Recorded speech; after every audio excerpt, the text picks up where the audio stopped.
Hello everyone. This is the age of AI. You speak about a topic in the morning, by evening you can come up with some solution, right? Some basic solution. So morning I started off today, you know, commenting and promoting something on ATS, the challenges that we have on ATS and AI in terms of hunting or searching for the right candidate. I mentioned headhunting here, but it can be even for a normal hiring as well. So let me quickly go through what is not being able to be done by your ATS or AI, what it doesn't do. Okay. Now again, this is prepared with AI, two different AI enterprise LLMs. So some points are given by AI itself. Okay. So the first one is you get a lot of resume. Okay. What's a problem statement here? We are talking about a problem statement where one position is to be filled and you are getting maybe more than 200 2000 profiles, right? And as a HR you need help to filter out based on some criterias and then shortlist it. Now with AI and ATS, you kind of get that done in 3 to 5 seconds, I believe. That's the speed at which it works. And you are able to shortlist and you are able to move ahead with those shortlisted candidates. Now the problem statement again is filling up one position with whatever you get in the market, in the job market, right? Now you need to have access to the job market somehow. We'll talk about that in the solution section. So what's the context gap here I'm talking about is, yeah, everyone will apply for a job. Whoever is wants a job, wants that job, uh, whatever the reason is, they will apply for it, right? Somebody wants to move cities, somebody wants to have higher salaries. Many reasons are there. So you never know why a candidate has applied, and you just shortlist it and then you move ahead trying to select.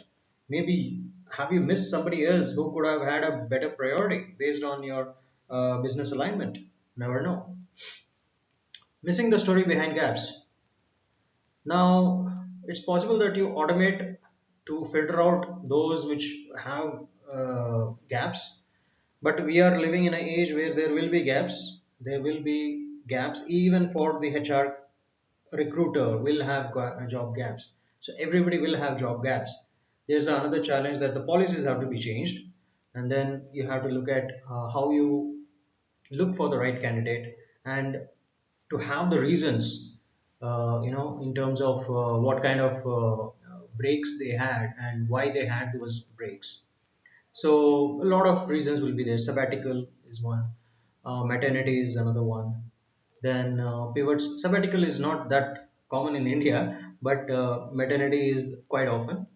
Then you have pivots, like for doing some course, they would have taken a break, course or certification, and then somebody would have done some side project. Yeah, some are doing graduation, correspondence. In correspondence they do the graduation or some studies, and for that they may have to take a leave and to complete the complete course. So those kind of reasons could be there, but they will never be documented in the resume, and you nobody will know about it.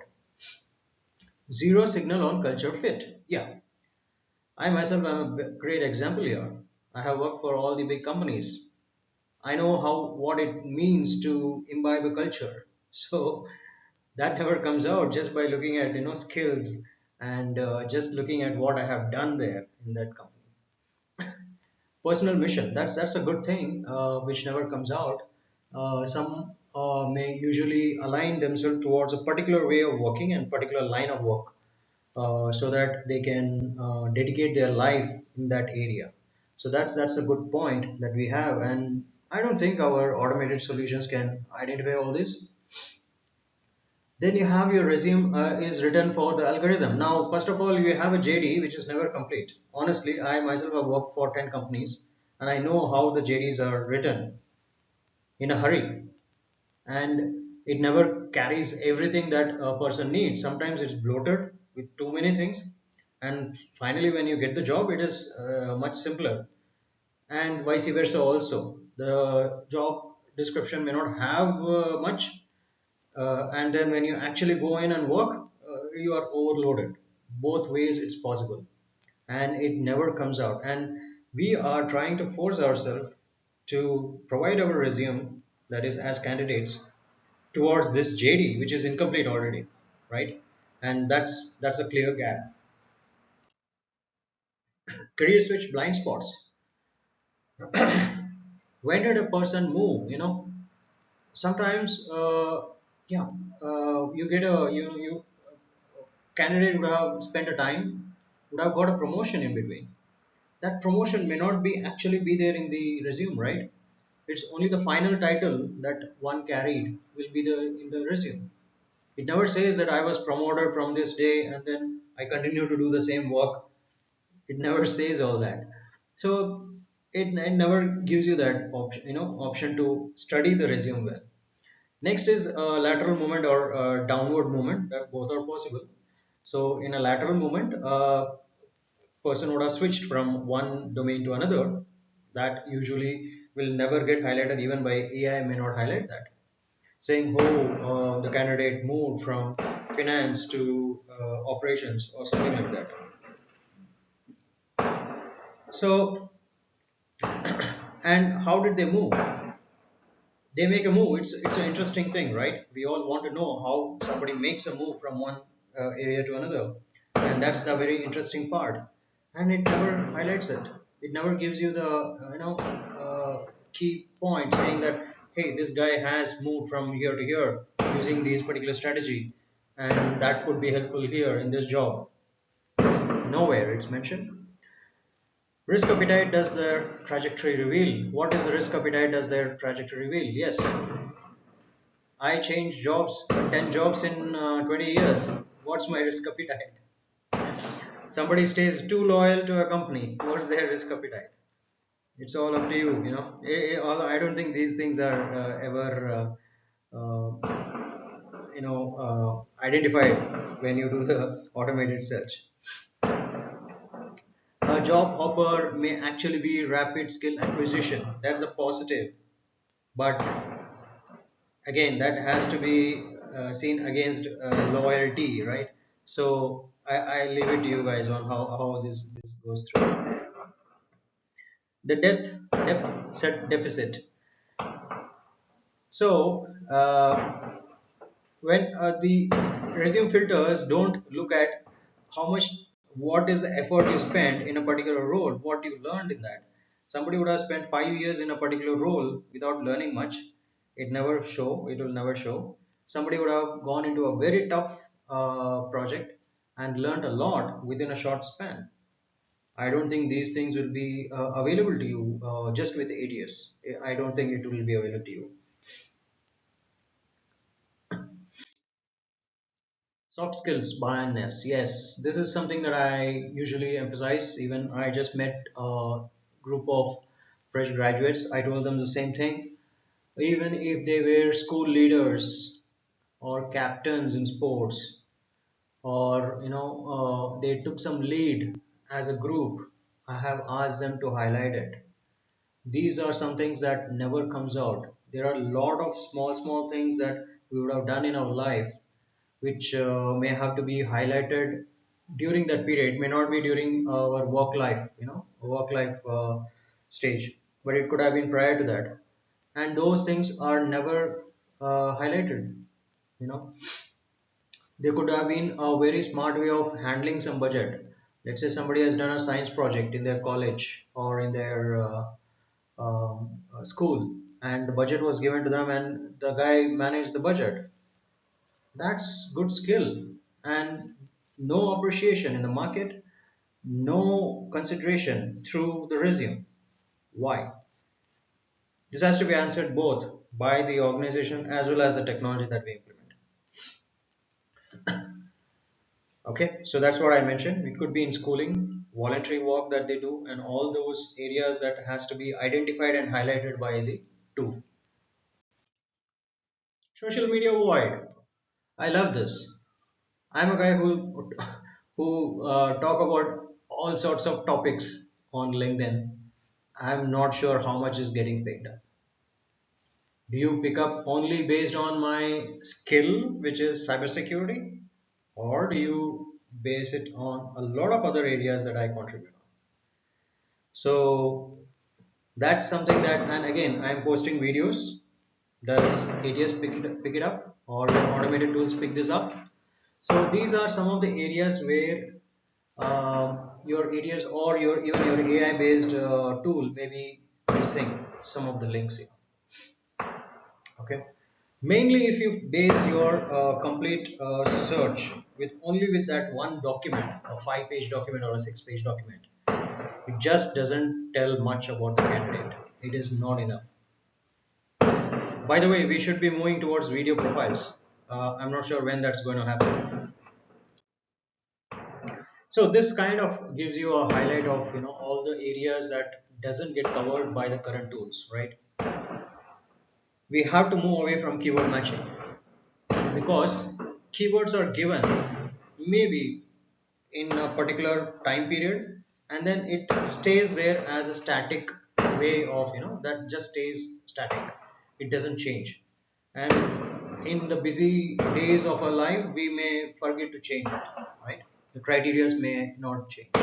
So that's one thing. For example, for a particular position you need somebody locally in that particular city. You are given three choices. Three profiles are getting shortlisted. None of them are really good once you review them. Now you have to go back and see with the rest of the profiles. So this is one thing that I really wanted to say is that's in the next slide, the solution. The last point here, never stop just looking at the shortlisted profiles because that is in minority. Okay. What got rejected is the majority. You may find the right candidate in those rejected resumes also. It's possible. So this is an example that I was talking to you about.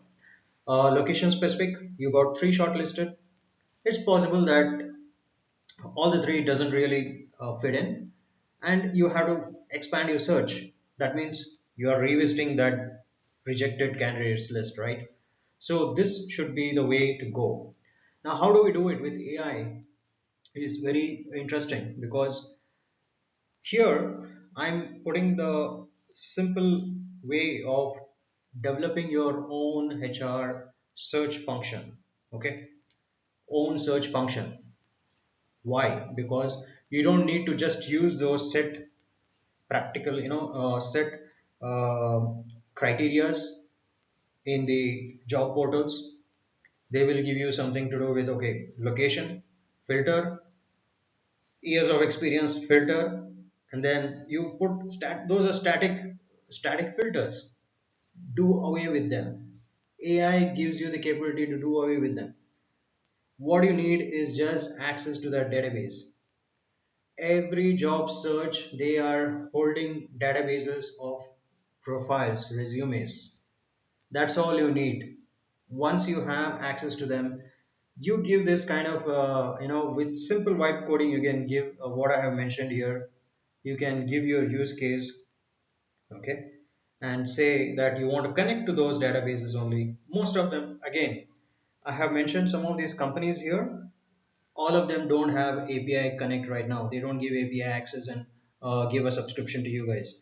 But you guys should be asking, as HRs, you should be asking about it, and so that you can have your own flexibility, have AI directly feed from core database of profiles that they have. Each one will have thousands of profiles, right?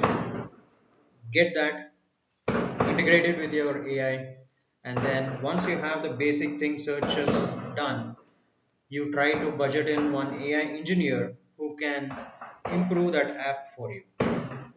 Okay, in this way that app remains with you in your company.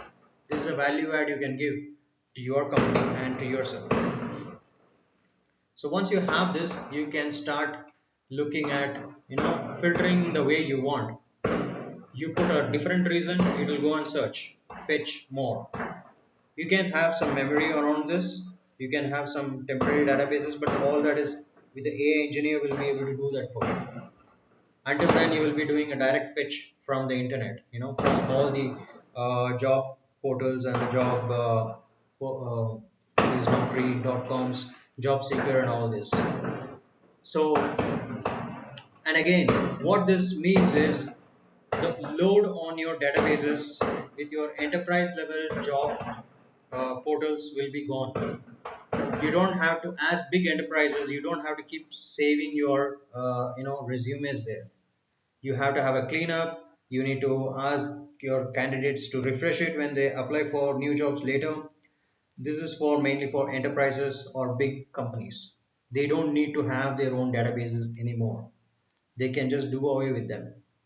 Just having those outdated resumes there is a burden on the IT storage. Those MBs of documents are going into storage slowly. That's not required. You can just do away with that slowly. So this is the solution base I can give you and I can talk to you about. If anyone wants more, you can get in touch with me so that we can discuss further on this. This is definitely a great start for anyone who wants to redefine the complete ATS AI combination in job search. Okay, so I thought let me give this to you. So let's build a new way of search function that gives you the right fit, and hopefully we should be moving away from this, a lot of people having a frustration on the ATS, and the AI not working. And yeah, one of the best use case you can have the test is, assume you have a 500 employee user base. You have employees, 500 employees. Let's say you are buying a HR software, search software. Okay, tell them that you will give 500 resumes, the same 500 who are employed in your company. Give JDs of all these 500 positions and try to see if your new search application does a perfect fit and perfect match. Most probably it may not do it, right? So that gives you a clear test, clear, way of capturing, saying that whether you have a good software or not. Are you going to fire all those whose it do not match? Up to you. So that's one of the tests that I was thinking of. It's like a performance test. So you can just have that against your own HR search database. Yeah, that will give you the gaps in your JDs as well as the resumes as well as the application itself. Thank you.